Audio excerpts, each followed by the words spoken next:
Hi, welcome to the Dynamic Duel podcast, a weekly show where we review superhero films and debate the superiority between Marvel and DC by comparing their characters in stat-based battle simulations. I'm Marvelous Joe. And I'm his twin brother, Johnny DC.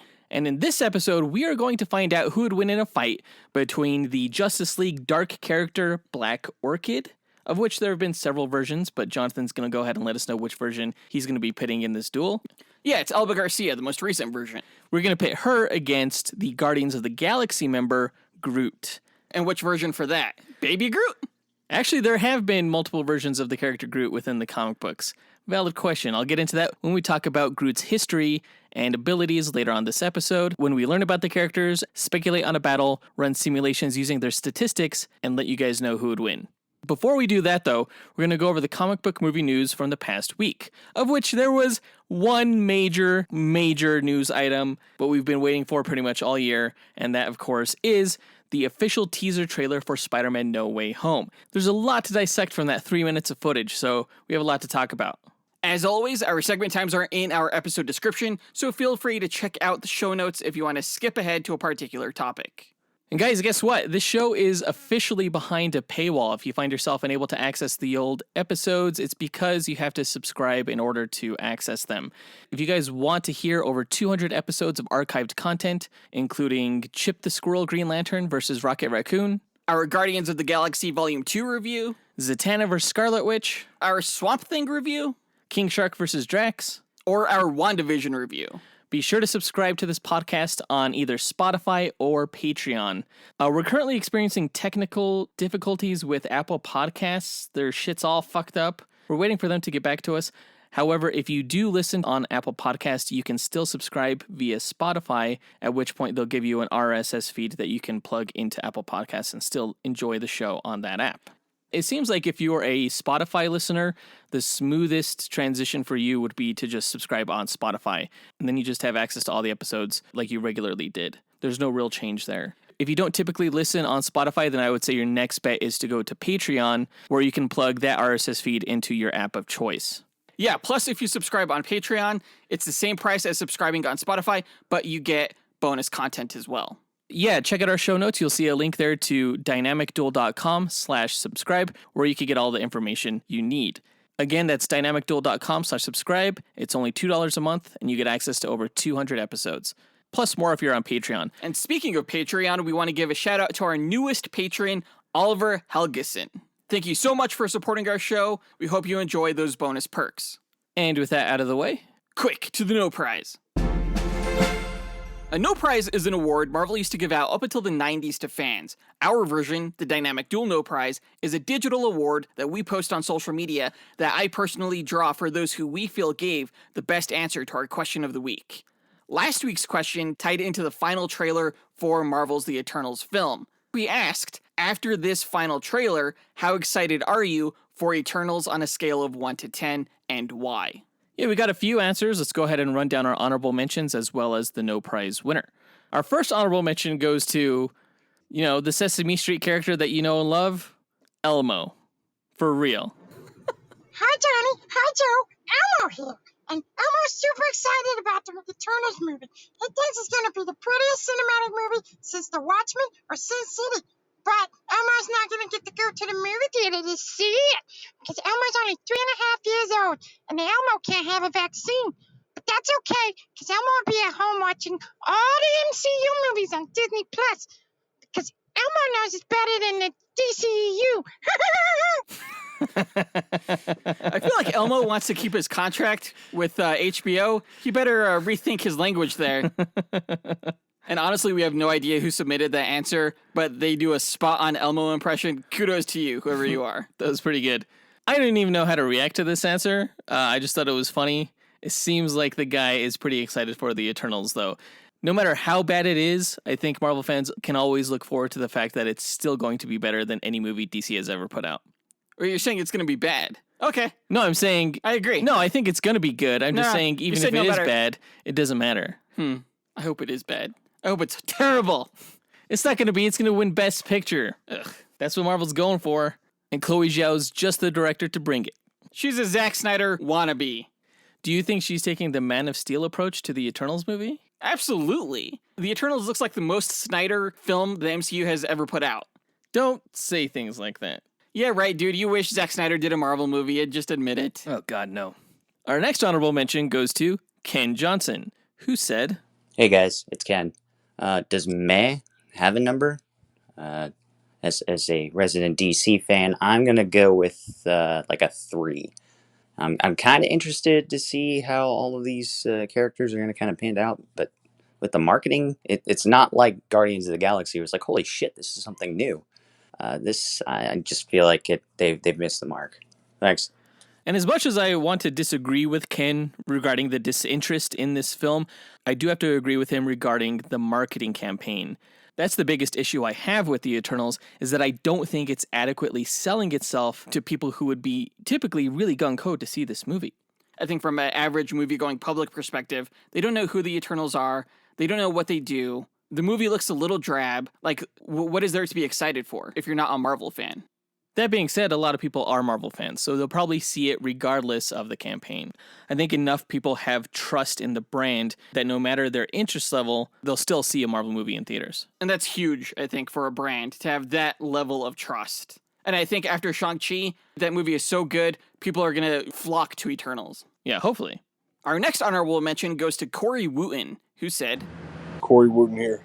To directly answer your question, the interest has increased a little bit with what I think is a pretty good trailer, even though it looks like it's going to be character building pretty slow until probably the end.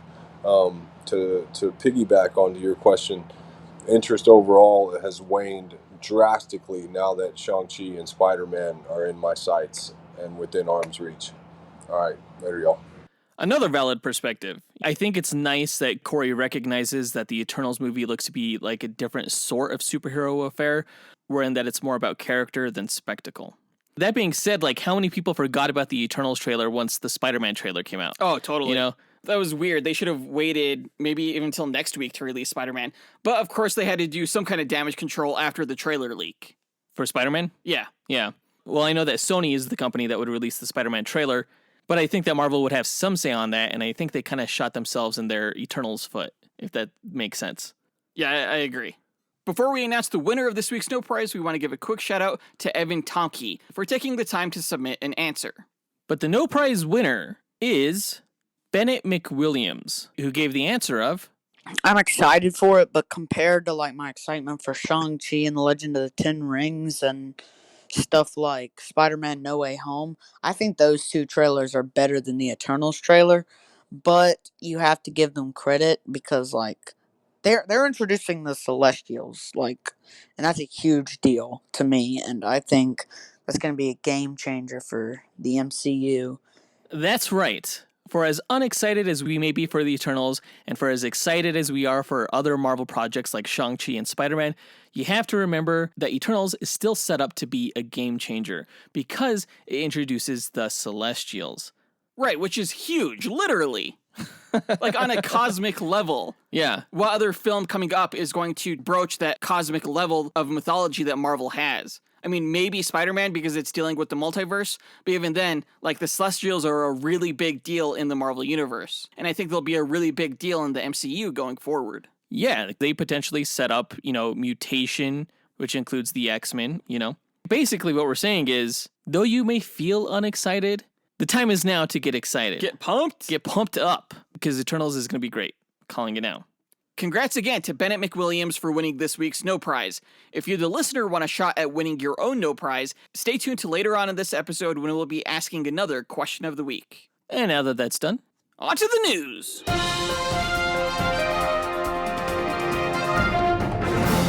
all right, this past week, we got our first look at Spider-Man No Way Home through the release of the official teaser trailer. And damn, did it deliver. Like, we've been waiting for this teaser pretty much all year long. Like, the movie was supposed to be released way back when, got pushed back during COVID. So we know that they've had this footage for a while. We just didn't know when we were going to see it. Really, on a marketing timeline, it should have been dropped sooner, considering that the movie comes out in just a few months. Well, I think we all know that it was late because of the ongoing pandemic. Sony, as we've said before, seems to be pretty shy about their release dates. We don't even know if Venom will be coming out in October, its current release date, and the same may happen to Spider-Man. We just don't know yet. How many times I gotta tell you to stop saying that? I just don't want you to be let down, man. I want you to check your expectations about these release dates for Sony. I gotta say, I was kind of worried about the status of the trailer when we saw the leaked footage come out with unfinished VFX. I was actually really surprised when they dropped it a day later and everything was filled in. The film was trending on Twitter for days. And actually, I think that really helped build up the excitement for the trailer because the trailer broke 24-hour viewing records, even beating out Marvel's trailer for Avengers Endgame. Yeah, that's true. That was surprising. This MCU brand just keeps building and building. With that kind of news, you're almost guaranteed to make $1 billion at the box office. Yeah, this may be the first post-COVID billion-dollar film. If anything can do it, I think it's Spider-Man. Because there's so much going for this movie. Not only do we get Spider-Man teaming up with Doctor Strange, we get what looks to be the introduction to the Sinister Six and the Marvel Multiverse, which was set up through the events of the Loki television show. So now that the multiverse exists, we could have villains from previous franchise popping up here, which looks to be the case. Let's go ahead and break down the trailer. It starts off reminding people how the last movie, Far From Home, ended, where Mysterio and J. Jonah Jameson revealed Peter Parker as the true identity of Spider-Man. That was a shocking ending. A truly great way to close out that movie. Yeah. Because everybody was like, I need to see the next fucking movie. And it picks up here. You see how it's affecting his life. He's being interrogated by the police. His friends and family are being put in danger. Some people are speculating that Matt Murdock shows up in this trailer, but it's a little bit too hard to tell because the guy in the interrogation room was kind of covered in shadow and he was cropped out of frame. Right. It might not be Matt Murdock in this trailer, but we do know that he's going to appear in the movie as Peter's defense lawyer. I mean, that's not official, but come on, it's pretty much a given. So that's reason number 1 to get amped up to 11. We see Spider-Man go to Doctor Strange in an effort to undo the public awareness of his secret identity. And right there, I was like, oh, okay, so they're doing One More Day. Yeah, that's what it seems like. Which was a story arc from the comics written by J. Michael Straczynski after the events of Civil War, when Peter Parker registered with the government and revealed his secret identity to the public. It was Mephisto, the Dark Demon Lord of Marvel, that reversed that announcement, the cost for it being Peter Parker's marriage to Mary Jane. Yeah, he literally made a deal with the devil. Yes. Here, he's not making a deal with the devil, he's asking his sorcerer friend for help. But as these things kind of go, finding a magical solution to your problems is always just too easy. It's never that easy. And while Doctor Strange is performing the spell, it gets messed up in some manner. I'm not quite sure on how it gets messed up. Yeah, well, Doctor Strange accuses Peter Parker of tampering with the spell and tampering with the multiverse, and I'm just like, what? Yeah, the way it's edited in this trailer is a little bit weird. I feel like Doctor Strange would be a gifted enough spellcaster to be able to handle a kid who's just asking questions during the spellcasting process. It's likely that Peter does a lot more to actually interfere with the spell. But whatever happens, some kind of gateway is opened through space and time, allowing certain characters to appear from alternate dimensions. The interaction with Doctor Strange is reason number 2 to get amped up to 11. Wouldn't that be 12? We were already at 11. Yeah, we're at 12 now. Okay. The third reason to get amped up to 13 is who slips into the main MCU dimension. We get a for sure good look at Dr. Octopus and a very clear indication of Green Goblin due to the pumpkin bomb. Yeah, Willem Dafoe. I can't wait to see what his costume is going to look like. Yeah, hopefully it's better than, the tech suit from the first movie. But we also get hints to other characters throughout the trailer. We see a lot of flashes of yellow lightning, which indicates Electro. We do already know that Jamie Foxx will be appearing in the movie. And to go with that lightning, we also see a monstrous sand form kind of take shape, which probably indicates Sandman. Yeah, that's speculation. We don't know if Thomas Hayden Church is actually going to be in this movie. But if he does, it seems to indicate a trend that they're going to feature a villain from each of the previous Spider-Man movies, starting with the first 3 movies, Green Goblin, Dr. Octopus, Sandman.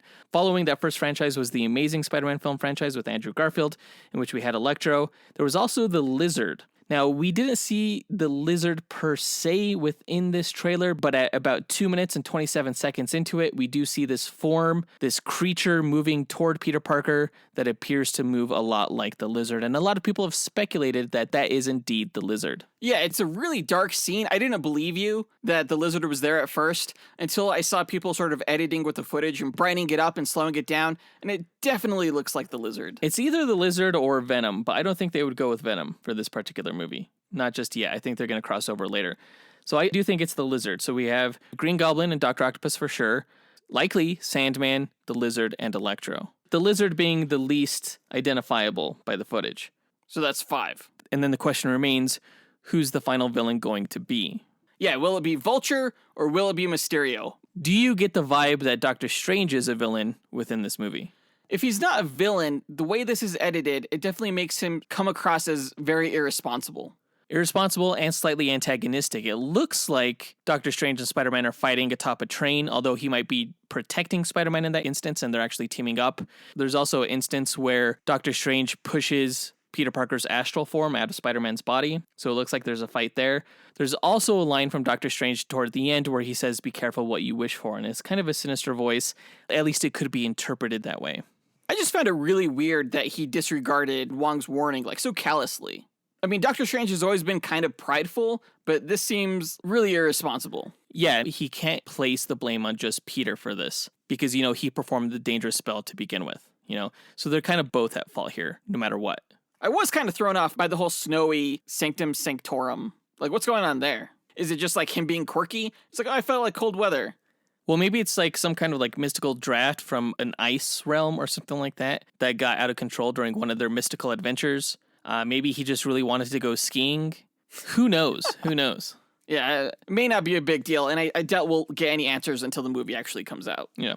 What was your first reaction to seeing Green Goblin's pumpkin bomb rolling down the street? That was actually the biggest surprise for this trailer for me, because, I already knew Alfred Molina was going to be in the movie, but I didn't know Willem Dafoe was going to return as Green Goblin. He was great as that character. It'll be great to see him return to that role. What if it's Dane DeHaan's version of Green Goblin? That was Willem Dafoe's laugh. And it was his bomb, too. What was your reaction to seeing Alfred Molina return as Doc Ock when he said, "Hello, Peter"? I think either he's gotten some bad plastic surgery or there was some bad CGI going, maybe both. Yeah, he looked a little bit like a bobblehead, right? Like his Yeah. head was about 110% too big for his body. Like they sucked in his neck, all his neck fat or something like that. Right. But it didn't look real for how chubby his face was. It kind of threw me off a little bit. It did. The visual effects on his face are still very rough, and I'm sure it'll look very different in the final film. When Doc Ock says, "Hello, Peter," is he talking to Tom Holland or is he talking to Tobey Maguire? He's got to be talking to Tobey Maguire. When this trailer leaked, the unfinished version leaked, Sony was really quick to start taking down all copies of it. But that wasn't the only thing that leaked. There were also some behind-the-scenes set photos of what appears to be Tobey Maguire and Andrew Garfield on set in their Spider-Man outfits, and they were quick to take those down too. So I think we could pretty much guarantee that those two actors will be in the film. Yeah. I think he's talking to Tobey Maguire. I'm still crossing my fingers that Miles Morales shows up in this too, played by Shamik Moore, who did the voice for Miles in the Spider-Verse movie. Yeah, I mean, why not get like 6 Spider-Men to go up against the Sinister Six? Yeah, get Emma Stone's Gwen Stacy as Spider-Gwen in this too? Yeah, and get Nick Cage to do Spider-Man Noir. Or CGI John Mulaney voice Spider-Ham. At this point, we just want to see a live-action Spider-Verse movie. Essentially. It's really fun to speculate on who's going to appear in the film, and that brings us to our question of the week. Which 6 villains do you think will be in the Sinister Six in Spider-Man Far From Home? Yeah, we know that Green Goblin and Doc Ock are pretty much a lock. Electro pretty much a lock. Sandman and Lizard are kind of iffy. We want to know who you think the rest are.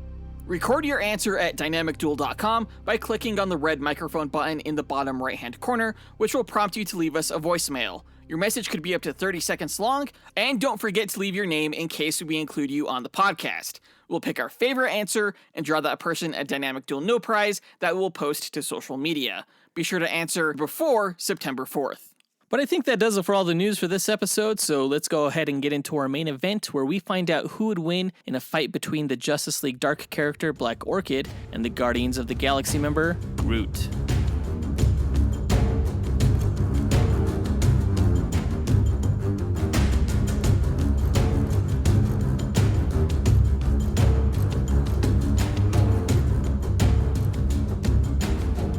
Alright, Black Orchid versus Groot. Now, Jonathan, why did we choose these two characters to go up against each other? Well, this is all in lead up to our 250th episode, in which we will be pitting the Justice League Dark team against Marvel's mystical occult team, the Midnight Suns. Yeah, speaking of Midnight Suns, there's a new video game coming out that had a bomb-ass trailer. We don't often talk about video games on this podcast because Jonathan and I don't really play them, but I gotta say, I might just have to pick up the Midnight Suns game. I mean, they misspelled Suns, but... Yeah, it's S-U-N-S, I think to be more gender inclusive, although the Midnight Suns team in the comics is not just strictly male, so I don't know.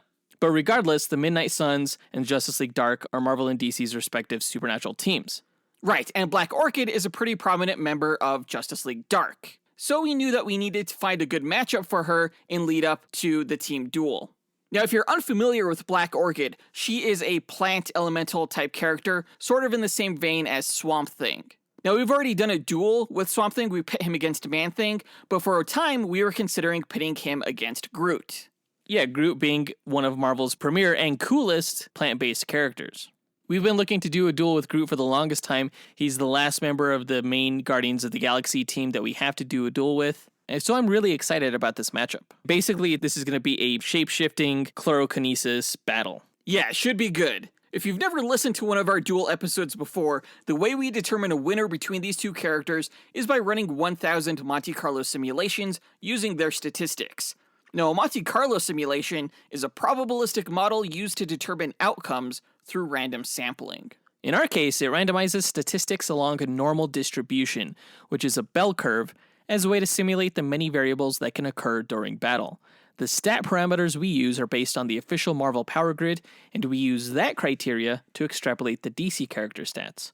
We've included some additional stat categories of our own, such as range, damage potential, versatility, and perception, in order to create a more complete and robust simulation. Running these 1,000 simulations gives us a percentage of wins for each character, and we declare the one with the higher percentage to be the ultimate victor, considering they're more likely to win any given battle.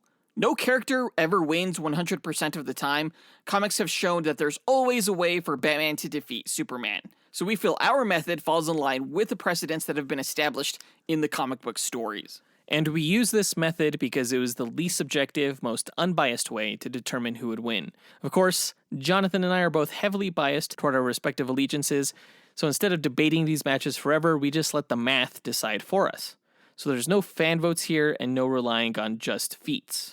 Before we run the simulations, though, we like to break down each character's histories and abilities before improvising a scenario on how we imagine one of the 1,000 simulations we run would play out beat for beat. And I think it's your turn to go first with Groot's backstory. Honestly, I know almost nothing about this character from the movies, so I'm looking forward to this. Yeah, let me tell you about him. So the character known as Groot was grown as a member of the Flora Colossi alien species on the faraway planet X. In school, he was taught using a specialized method of education known as photonic knowledge, which was information transmitted and absorbed through photosynthesis. With it, the Flora Colossi passed on the collective knowledge of generations. They were brilliant, proud creatures. Though ironically, despite being intellectually accomplished, they found it challenging to communicate with other life forms since the stiffness of their larynxes made their speech sound like they were just repeating the phrase, "I am Groot." Groot came from an ennobled sap line and was a gifted student, but he found it difficult to make friends with other saplings. Instead, he preferred the company of the maintenance mammals, a species of furry animals that were tasked with gardening and maintaining Planet X's biome. Groot eventually learned as he got older that his species had begun invading other planets and abducting organisms in order to study them and further their knowledge of the universe. This included planet Earth, where one monstrous member of his race went and terrorized a small American town. Feeling that what his people were doing was wrong but too timid to do anything, Groot eventually came across a young human girl named Hannah and realized he had to do something. He sprouted a rare flower and gave it to her to ease her fear, then carried her to a transporter that teleported her back to Earth. It would later turn out that Hannah planted the flower when she got home, where it turned into a beautiful tree that she cared for her entire life. For his actions against his race, Groot was exiled from Planet X. He wandered the cosmos for years, eventually finding himself in Kree space territory, where he was falsely imprisoned on a planet called Aladon Prime. There, he first met Rocket Raccoon, who resembled the maintenance mammals Groot was friends with back on his home planet. You can learn more about Rocket's history in our Duel episode where we pit him against the Green Lantern Chip the Squirrel. Groot and Rocket became fast friends, as the raccoon was one of the few beings who could understand Groot's language. The pair were introduced to Star-Lord, who was looking for recruits to join his strike team against the technological alien parasites called the Phalanx. They were controlled by the villain Ultron at the time and had taken over much of the Kree Empire. During the mission against the Phalanx, Groot was destroyed in his effort to buy his team time to escape, but Rocket managed to salvage a twig and resurrect Groot by propagating it. After defeating Ultron and the Phalanx, the strike team reformed as the Guardians of the Galaxy. It included members Star-Lord, Drax, Gamora, and Warlock, each of whom you can learn more about in their respective Duel episodes. Operating out of their base called Nowhere, Groot and the Guardians fought and defeated such galactic villains as the Magus, Blastar, and even Thanos, where the Avengers assisted them to stop the Mad Titan after he acquired a cosmic cube. At one point, Groot and Rocket went off on their own adventures, where they found themselves randomly bombarded by Badoon attack cruisers. Though they evaded death in their starship, the entire scenario turned out to be a ruse set up by the interdimensional television mogul called Mojo, who had made Rocket and Groot the stars of a new reality show in the Mojoverse. I would totally watch that. Groot and his partner managed to escape and reunite with the Guardians team. Groot was killed by the Children of Tomorrow during the incursions of the Marvel Universe and the Ultimate Marvel Universe leading up to the Secret War storyline, in which Doctor Doom ruled over and reformed the multiverse as a single planet called Battleworld. Star-Lord played a vital role in the fight against Doom when he revealed he had hidden a twig of Groot in his pocket, and he placed it into the roots of Doom's Yggdrasil world tree. Merging with the world tree, Groot grew giant-sized and destroyed Doctor Doom's castle during the hero's final assault, culminating in the eventual restoration of the Marvel multiverse. Groot was later targeted by the Elder of the Universe called the Gardener, who believed that Groot had deviated from his purpose as a member of the Flora Colossi race. He shattered Groot into splinters, and although Rocket managed to escape and regrow a baby Groot from one of his twigs, the Gardener also secretly gathered up Groot's pieces and grew a small army of evil Groots. Their existence relegated Rocket's baby Groot to just his small sapling stature for quite a while, until the Guardians eventually discovered the Gardener's Groot army and defeated him, letting baby Groot rejoin with the rest of his form and restore his body. Groot and the Guardians later fought on Earth against a horde of monsters inadvertently summoned by a new Inhuman called Kid Kaiju. With Elsa Bloodstone's help, whom we learned about in our last episode, the Kid managed to control his powers and relocate his beasts to an island. Coincidentally, the original Flora Colossi to visit Earth, the one who invaded from Planet X, took up residence on Monster Isle off the coast of Japan. There he lived among other giant Marvel monsters such as the Abominable Snowman, Gog, Zemnu, Giganto, and the dragon Fin Fang Foom. Groot and Rocket recently had a falling out when the Guardians team fractured into two factions regarding the seeming suicide mission of fighting against the Olympians, a group of deities who had turned evil. In the end, both teams joined together to defeat the Dark Gods, and Groot and Rocket were reunited as the Guardians reformed with their largest roster yet, gaining respect from the Galactic Council as vigilant protectors of the cosmos. And that's Groot's history so far. Powers-wise, Groot has the physiology of his Flora Colossi race. He is highly durable and strong, being composed of dense wood. He has a regenerative healing factor, even able to resurrect from total destruction as long as a piece of him is planted. Groot can elongate his limbs and grow them into various shapes such as clubs or blades. In fact, he can grow his entire body into a giant form several stories tall, even taller if there is nearby flora, as he can pull them in using his power of chlorokinesis that lets him control other plants in his vicinity. In his giant-sized form, Groot is strong enough to lift over 100 tons. And although he is seemingly dull, only able to say "I am Groot," he actually has a vast vocabulary and high intelligence, specializing in other planetary life forms, quasi-dimensional superpositional engineering, and piloting. And there you go. Wait, so are all of the floral colossi named Groot, or is it just him?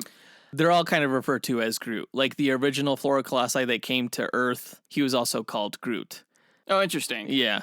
but we're just focusing on, the kind, gentle Groot who gives flowers to little girls and sacrifices himself for his team. Okay, he has a pretty formidable power set, but Black Orchid could do mostly all of that and then some. Let me get into her backstory. Now, Black Orchid is a legacy character whose mantle has been used by 4 different women in DC Comics. And though their powers have varied somewhat from iteration to iteration, the one thing they all have in common is an air of mystery. The first Black Orchid was widely regarded in the crime-fighting community as being the most mysterious superhero. No one knew who she was, where or when she would appear, or the full extent of her powers. They only knew that she was a master of disguise who was highly efficient in dismantling criminal plots. Most of her comic stories involved a criminal gang believing they discovered her secret alter ego and kidnapping that person in order to get away with some big heist that they had been planning. Of course, they were always wrong, as the real Black Orchid would swoop in at the last minute, foil their plans, and rescue their hostage, leaving the criminals to realize that Black Orchid was disguised as one of them the whole time, when police would discover the real criminal tied up or a disguise on the floor, each time with a Black Orchid flower nearby as the Black Orchid's calling card. Interesting. Superman, for a short time, believed Black Orchid was a fellow Kryptonian. Madame Xanadu, a psychic tarot reader, believed she was a woman named Matilda Moorcock. Moorcock? Yes. That is the most unfortunate last name I've ever heard in my entire life. Madame Xanadu believed that she had pushed an old woman out of the way from being hit by a truck carrying bouquets of irradiated orchids that ended up hitting her in the face and giving her power. Okay, Daredevil. The Phantom Stranger, another mysterious superhero, believed she was a science student named Paula Porter who was pricked by the thorn of a radioactive orchid during a science presentation. Okay, Spider-Man. Anyone with any guess as to the identity of Black Orchid was wrong, as 15 years after Black Orchid's first appearance, author Neil Gaiman finally wrote and revealed the character's true backstory. The Black Orchid, as it turned out, was a woman named Susan Linden, who was the childhood sweetheart of a botanist named Dr. Philip Sylvian, a colleague of Alec Holland and Pamela Isley, who you can learn more about in our Swamp Thing and Poison Ivy Duel episodes. Susan was forced to run away from both her childhood sweetheart and her home due to her abusive father, after which she traveled the world working odd jobs. It was while working as a blackjack dealer in a Monaco casino that she met a man named Carl Thorne, an arms dealer working for Lex Luthor. Susan and Carl eventually married, and over time, Carl became abusive, murderously so when Susan discovered that Carl was plotting to rob his employer Lex Luthor. Fearing for her life, Susan turned to her old childhood friend, Dr. Philip Sylvian, for help, and the two reported Carl to the authorities. Before he could be captured, however, Carl found Susan and killed her. Distraught that he was unable to protect Susan, Dr. Sylvian created a clone of her by mixing her DNA with plant DNA, creating the superpowered Black Orchid. For all the criminal organizations Black Orchid helped bring down, however, she was unable to infiltrate Lex Luthor's. After a brief stint as a member of the Suicide Squad, which you can learn more about in our Suicide Squad vs. Defenders Team Duel episode, Black Orchid gained access to the Task Force X mainframe, where she gained some intel on Lex Luthor's criminal activity. That proved to be her undoing, however, as LexCorp was ready for her and able to track her disguise as one of their administrative assistants. Trapping her within restraints strong enough to hold Superman, they set her on fire, killing her and leaving behind only charred plant remains as evidence. Her death triggered the awakening of a new Black Orchid, nude and purple, within the basement laboratory of Dr. Sylvian, who had a garden of Black Orchids prepared just in case anything ever happened to the original. This new one, named Flora Black, struggled to cope with her new existence. Carl, meanwhile, had been imprisoned for some time on charges unrelated to Susan's death or his dealings with LexCorp, and upon his release, he visited Dr. Sylvian, killing him and destroying his Black Orchid garden, save for one infant Black Orchid child, who, in that moment, awoke, possessing the memories of Susan Linden, which had been floating in the green after she died. The green being the planetary essence of all plant life. The infant Orchid, taking the name Susie, bonded with Flora Black. And after Flora visited Poison Ivy and Swamp Thing to gain some kind of meaning in her life, she and Susie escaped to the Amazon rainforest for solitude. They were tracked there by Lex Luthor's men, and though Carl ended up dying trying to protect them, the LexCorp soldiers could not bring themselves to kill the Orchids as they were too beautiful and perfect. With their rainforest paradise tainted after their experience with the mercenaries, Flora and Susie left. Eventually, Flora found her calling to make the world a better place, beginning with using pheromones to seduce and marry the wealthy bachelor, Elliot Weems, eventually taking over his company and fortune for her own ends. Over time, she crossed over into villainy and died, by which time Susie had fully matured and taken up the mantle of Black Orchid. Susie returned to the Amazon rainforest, acting as its guardian and occasionally aiding other superhero teams, including the Justice League of Amazons, the Birds of Prey, and Shadow Pact. In the New 52, a new version of the character appeared named Alba Garcia, an Argus agent assigned to the Justice League Dark team by Steve Trevor, Wonder Woman's boyfriend. As an Argus agent, most of her backstory was classified, and it's unclear as to how much she knows about herself, though over time, it was revealed that she had been a private in the US Army who became an amputee, and she joined an Argus experiment known as Project Ascension in order to regrow her limbs. As experiment subject 28, she became a human and plant hybrid, and gained superpowers connected to both the green and the red life forces. With allies such as Constantine, Zatanna, and Deadman, all of whom you can learn more about in their respective Duel episodes, she helped defeat the likes of Faust and Nick Necro. Eventually, Alba decided to leave Argus and remain with the Justice League Dark team, and that's the character's history. For this match, I will be using the most recent Alba Garcia version of the character, who possesses super strength and durability. She can also shapeshift, not only allowing her to magically transform into perfect replicas of others, but also grow wings and stretch or reshape her limbs into forms like claws or vines. With her connection to the green, she's also capable of controlling plants that she comes into physical contact with, and she can manipulate others through pheromone control. She's also received military combat training and was established as the best fighter on the Justice League Dark team. That's Black Orchid. Now, I'm wondering why she's a member of Justice League Dark if there's nothing really supernatural about her origin. At least the Alba Garcia version of the character.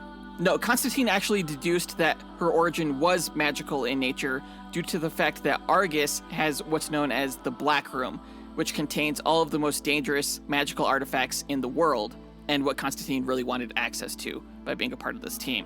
She has both a connection to the red, being human, and the green as a plant, which is supposed to be impossible, and Alba's really the only one who has that connection. Okay then. I will say that this most recent iteration of Black Orchid has the least interesting origin story out of all of them. That's fair. We don't know too much about her, and that's intentional. I think it's a callback to the original mystery surrounding Susan Linden. Well, now that we've gotten their histories and abilities out of the way, let's speculate on how one of the 1,000 simulated matches will go. The winner is determined by simulations, not this speculation, but it's fun to imagine how this fight could play out. And we don't set any rules for this match, other than that the characters don't know anything about each other going in, except that the other character is a threat that needs to be put down. And we say that they start off about 50 meters apart in an environment that has no bearing on the match itself because we don't take stats for the environment. Plus, certain characters have advantages in some environments over others, and we want these characters to win on their own merit. So they're not going to be fighting in like a forest or something where they could both become like godlike or whatever. Just their own abilities. So let's get into it. The characters meet on the battlefield. Who goes first? I think Groot's going to start off and he's going to be like, I am Groot. And he's going to sprout his arms and stretch the full 50-meter distance between the two characters, and he's just going to extend his fingers and just wrap Black Orchid up in this like wooden cage made from his own hands. Okay, I could see Groot going first. I would say he definitely has a leg up when it comes to range. I don't think it's a problem for him stretching across that 50-meter distance at all. But I do think Black Orchid is going to see it coming, so as he's reaching toward her, she's going to sprout like these butterfly wings, and she's just going to fly up into the air, dodging, his attack, all right? So as she's flying through the air, she's just going to dive toward Groot and just unleash a cloud of pheromones that just calm him the fuck down. Except I don't think Groot is like affected by these pheromones because one, he's an alien plant. Two, he doesn't really need to breathe. Like he doesn't need to breathe in outer space. Like he doesn't have lungs, as it were. Don't plants need air? Not this plant, not all the time. All right. But as she's trying to like fart on him or whatever, he's gonna meet her up in the air by stretching his legs out so they're like stilts. So he's at her level and he's gonna swing his giant ass arms that he's formed into clubs now. Okay, but Black Orchid is pretty evasive, all right? So as he's swatting at her, she's just gonna be rolling and looping through the air, just dodging his attacks. And she's gonna make her way like toward his face, where she lands a knockout punch right to his chin, causing him to topple to the ground like a redwood. Timber. How long were you planning on saying that timber line? Not long. I just thought of it. All right, so Groot gets knocked down. I'm sure at that height he'd be knocked down pretty easily. Yeah, the bigger they are, the harder they fall. He's lying on his back, but his hands are on the ground, and he's gonna plunge his fingers into the earth beneath them, and this like whole cluster of like wooden vines are just gonna shoot out of the ground into the air. They're gonna wrap around Black Orchid and just yank her down, slamming her down to the floor. Okay, but because of her superhuman durability, she's not gonna be too hurt from, being slammed into the ground. And while she's on the ground, Black Orchid's going to transform her hands and feet into like these razor-sharp talons. And she's just gonna cut through those wooden vines that are holding her, like freeing her, right? And after which, she's going to like quickly fly toward Groot, just grab a hold of his body, and use her chlorokinesis to control him into shrinking into the size of like a small plant, like baby Groot, right? Mm-hmm. And then she's just gonna like stomp him on the ground with like legs that are like tree trunks. Would she be able to control him into shrinking down with her chlorokinesis? I think so. She could control plants by touching them. But can she control this plant? Yes. Okay. All right, well, okay, so he's Baby Groot now, and he's confused and angry, and Baby Groot is just gonna jump out of the way from being stomped, and he's just gonna like run up her leg. She's gonna be like swatting at him, but he's too small and quick and wiry, and he's gonna crawl up onto her face, where he just like shoves his two arms up into her nostrils and into her brain. Oh, what? That's scary. Okay, but before he could get too deep, like Black Orchid is just gonna rip this little Groot off of her face and just hurl him toward the horizon. He's like, I'm Groot. But before he could get too far, he's gonna like shoot down roots from the air and embed them into the ground to prevent him from going too far, and he's gonna, grow back into his regular size. Okay, but by the time he shifts his attention back to Black Orchid, she's gone. Like he can't see her. She shapeshifted? Yeah, she transformed into like the same color and texture as the ground of like wherever they're fighting, like a boulder or something. Okay, so she's camouflaged. Groot's confused, he's wondering where she went, he's looking around, so he's gonna send out scouts. He's gonna grow a little bit taller, probably about 25 feet tall, and he's gonna break off a piece of himself and splinter it into about 3 or 4 regular-sized Groots that just start running around the environment that they're at looking for Black Orchid. They're like, I am Groot, I am Groot, I am Groot. Okay, but they're not gonna find her, okay? Because while they all have their backs turned away from her, she's gonna transform into a Groot herself and just like act the way they do, right? And eventually she's gonna make her way toward one of those Groots, just grab a hold of it, controlling it into sprouting these vines that just stretch out and wrap around the main big Groot's neck, squeezing its head off. I mean, big deal. Groot's head falls to the ground, lifeless, but then a new head magically just sprouts up from his shoulders. No harm, no foul. Doesn't he need a brain to do that? He's regenerative. He can grow back any body part. And he's gonna grow even bigger. He's gonna grow to like 50 feet. And he's just gonna straight fucking punt Black Orchid right into the stratosphere. Like he's kicking a field goal. Well, how did he even know where she was? Because he saw her controlling the other Groot. And plus he recognizes which Groots are his. Okay. Except that she catches his foot as he tries to punt her and then just does this like judo throw to slam him into the ground. And she follows up by like leaping into the air, and like superhero lands down on his torso with like this karate chop that just splits Groot in half like an old piece of firewood. Hey, Groot is not an old piece of firewood, okay? His body is moist and healthy. He's a healthy-ass plant. He's not like firewood. How fucking dare you? Jeez, I didn't realize he was that sensitive. But okay, so she splits them. By this point, there are like so many pieces of Groot scattered around the battlefield, and he's just gonna pull them all up into his upper body half to form giant-sized Groot. Like 10 stories tall, 100 feet tall. He's pissed off, and he's gonna look down on her, and he's gonna be like, I am Groot. And what he's really saying is, fuck you. Jeez. And he's gonna stretch and plunge his arms toward her, slamming her into the ground, deep into the ground, binding her arms and legs at the same time so she can't escape. And he holds her down, essentially burying her alive. And I don't know how she's gonna get out of that. I mean, she can't like grab hold of him with her hands? No, her hands are bound. Okay. Okay, but within the dust of the broken ground are new pheromones, like ones that Black Orchid was finally able to match to respond to Groot's alien nature, okay? Because she's been like emitting pheromones this whole time. She's just been farting all over the environment. They're not farts, dude. Plants emit pheromones. Do they? Yeah, I think that's how they communicate with each other. Oh. They all do it. I think all plants and animals do it. Okay, I mean, I'll trust you on that one.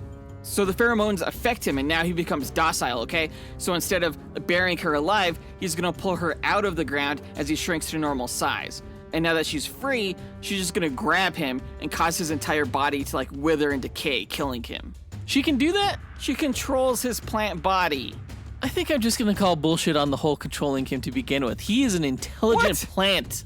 Oh, plant? Oh, okay. Yeah. It's like mind control, essentially, for this plant. But he can also control plants. But he is also a plant, like way more than she is. She's a hybrid. I'm gonna say that before she causes his body to wither and decay, I'm gonna say that she never got out of the ground and those pheromones didn't work. She's dead. She's like not only 6 feet under, she's like 60 feet under. Dude, she's like magic. She has dealings with the green. The green is interplanetary. Even Swamp Thing can appear on other planets where there's vegetation. It would affect Groot, no matter if he's an alien or not. Agree to disagree. But that seems like a good place to end this speculation. Either Groot decays or she gets buried alive.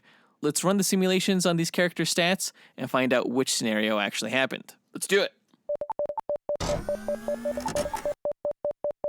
Now, I didn't know much about Black Orchid going into this match, but with her chlorokinesis and her enhanced physicality, she seems like even a better matchup for Groot than I had initially anticipated.